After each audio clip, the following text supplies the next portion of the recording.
নিচের ৫৫ জন শিক্ষার্থীর গণিতের প্রাপ্ত নম্বরের গণসংখ্যা সারণী দেওয়া হলো। অধ্যায় ১৭ আমরা করতেছি গণসংখ্যা বহুভুজ। অধ্যায় ১৭ আমাদের হচ্ছে যে গণসংখ্যা সারণী দেওয়া হলো।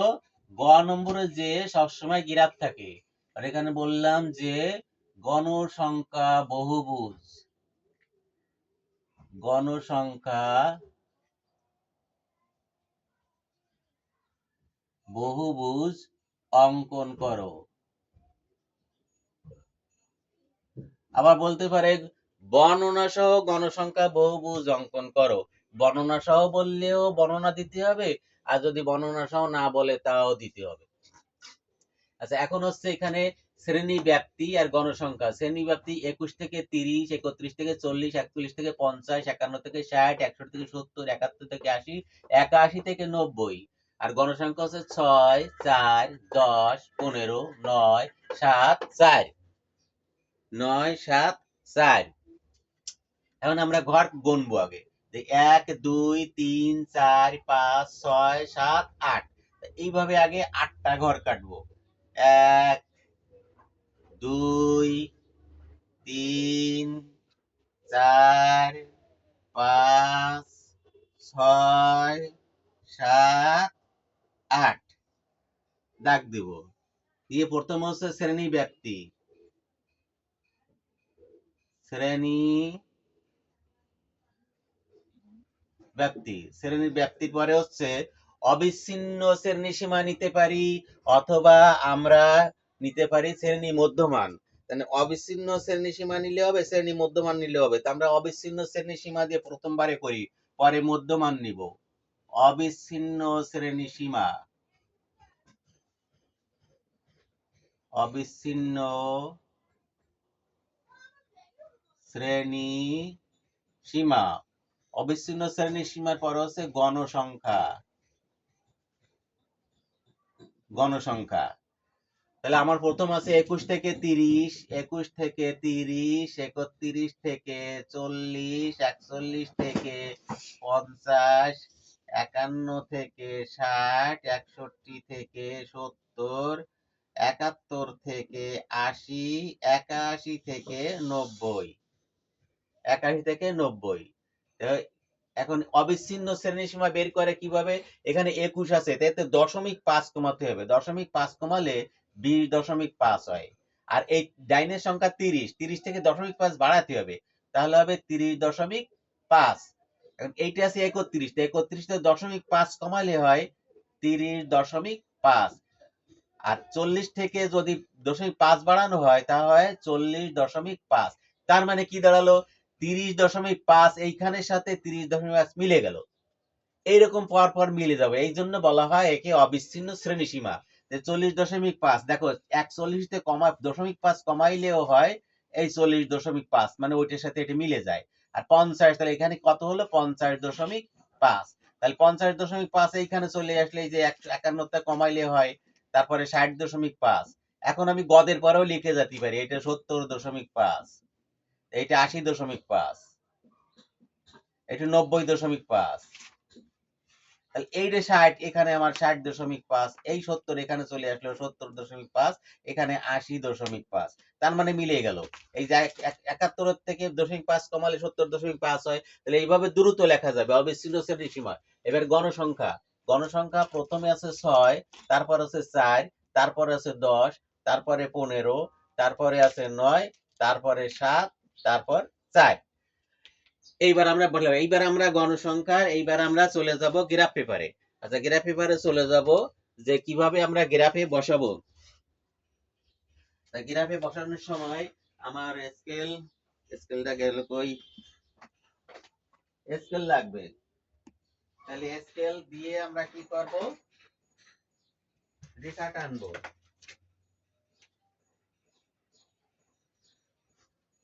কালো কলম কই গেল? কালো কালির কলম। স্কেল দিয়ে আমরা গ্রাফটাকে একটু বড় করে নিলাম। বড় করে নিয়ে এবার আমরা দেখব যে কি করতে পারি। তাহলে এইখান থেকে প্রথমে এই যে এই গ্রাফ পেপার থেকে আমরা কোথায় যাব? এখানে আমরা প্রথমে যে এই লাল দাগের থেকে লাল দাগ পর্যন্ত 10 ঘর করে আছে। তা প্রথমেই আমরা এখানে 5 ঘর থেকে দাগ দেব, এই পাশে 5 ঘর রেখে দাগ দেব। আর যদি আমার গ্রাফ কাগজ বড় হয় আমি 10 ঘরে রেখে 10 ঘর রেখেও দাগ দিতে পারি।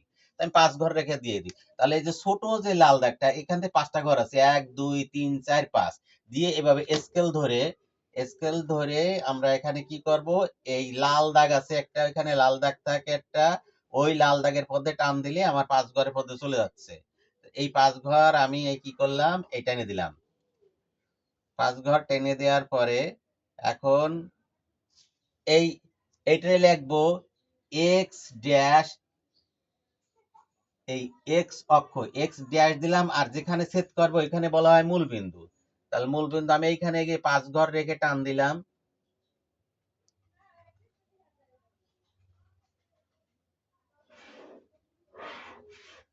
5 ঘরে ওয়াই ড্যাশ, এই মূল বিন্দুকে বলা হয় ও, এই ওয়াই অক্ষ, ওয়াই ড্যাশ ও ওয়াই অক্ষ, ওয়াই ড্যাশ ও ওয়াই অক্ষ।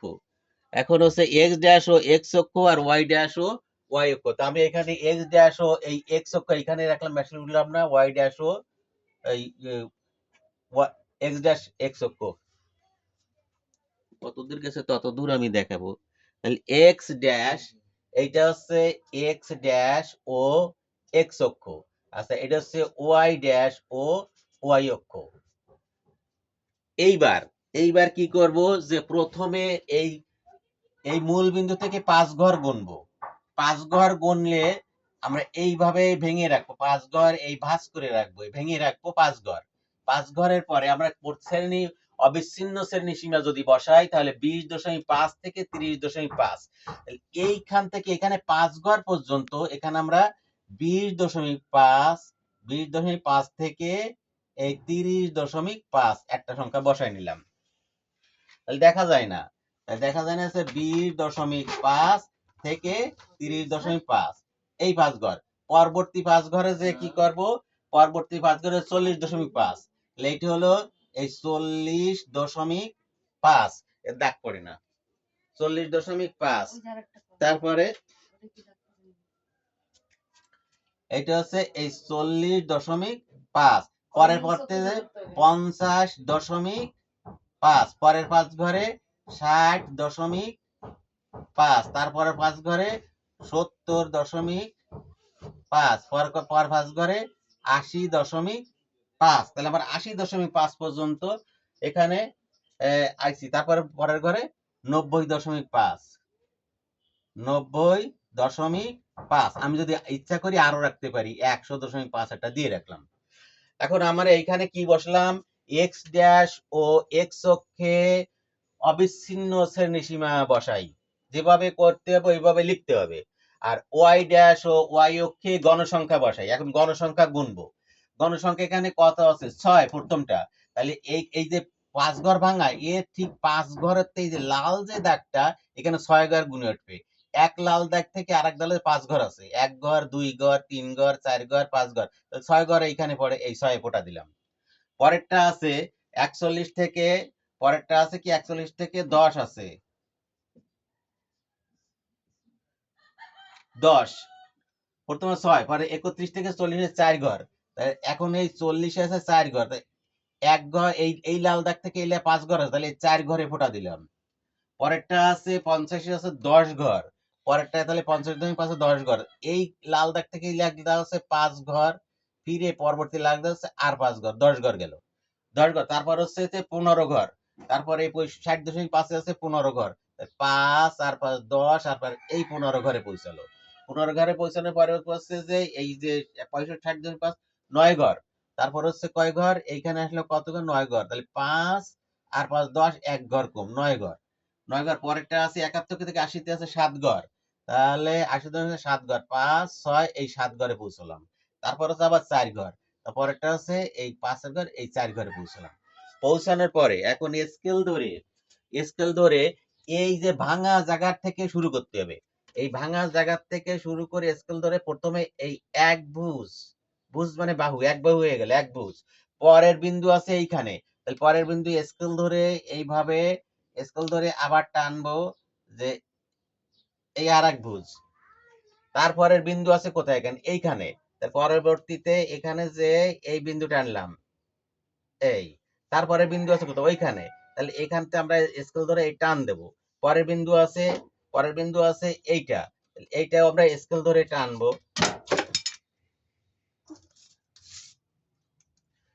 স্কেল ধরে টানলাম, এই স্কেল বসায় এই বিন্দু থেকে এই বিন্দু যোগ করি। পরের বিন্দু আছে এই বিন্দু, ওইটাকে আমরা যোগ করে দেব। এই স্কেল ধরে এইভাবে যোগ করতে হবে। এই যে স্কেল ধরে কি করলাম, যোগ করে দিলাম। তারপরে আছে এই বিন্দু, তাহলে এই বিন্দু থেকে এই যোগ করে দিলাম। তারপরে আছে কোথায়? এই কানায় আছে, কানায় যে মিশাই দিতে হবে, কারণ আর তো বিন্দু নাই, এই কানায় যে মিশাই দেবে। এই জন্য আমরা 90.5 পরে আরো 100.5 আমরা নিয়েছিলাম। এইখান থেকে এই কানাতে শুরু করে রেখা বিন্দুগুলো যোগ করে করে ওইখানে কানায় এই অক্ষে নামাই দিতে হবে। তাহলে এটা কি হলো? গণসংখ্যা বহুভুজ উৎপন্ন হলো। এখন গণসংখ্যা বহুভুজ উৎপন্ন হলে এবারে লেখার পালা। লেখার পালা হচ্ছে কি, লেখার পালা এবার লিখতে যাব। তাই প্রথমে লেখা হচ্ছে কি, যে সব কাগজের লিখলাম এখানে, এই যে দেখাই তো, সব কাগজ লেখার পালা, খাতায় লিখতে হবে। এই সব কাগজের x dash O x অক্ষকে, x অক্ষ ধরে ধরি লেখা সহজে লিখি, এক্স অক্ষ ধরি। আবার Y dash O Y অক্ষকে, Y অক্ষ ধরি, ওয়াই অক্ষ ধরি। এখন এই যে এক্স অক্ষে দুই ঘরে যে 10 পার্থক্য ছিল, এই যে 80, এই যে 21 থেকে 30 10 ছিল, তাহলে এক দুই ঘরকে এক একক ধরা হয়েছে। তাহলে এখানে লিখবো এক্স অক্ষে দুই বর্গ ঘরকে এক একক ধরে, এটি এক একক ধরে অবিচ্ছিন্ন শ্রেণীসীমা বসাই, অবিচ্ছিন্ন শ্রেণীসীমা বসাই। আর ওয়াই অক্ষে এক বর্গ ঘরকে, এক বর্গ, এইটা হচ্ছে এক এক করে গুনছি, এক বর্গ ঘরকে এক একক ধরে গণসংখ্যা বসাই, গণসংখ্যা বসাই গেল। এবার বসানোর পরে কি পাইছি? বিন্দু পাইছি। প্রাপ্ত বিন্দুগুলিকে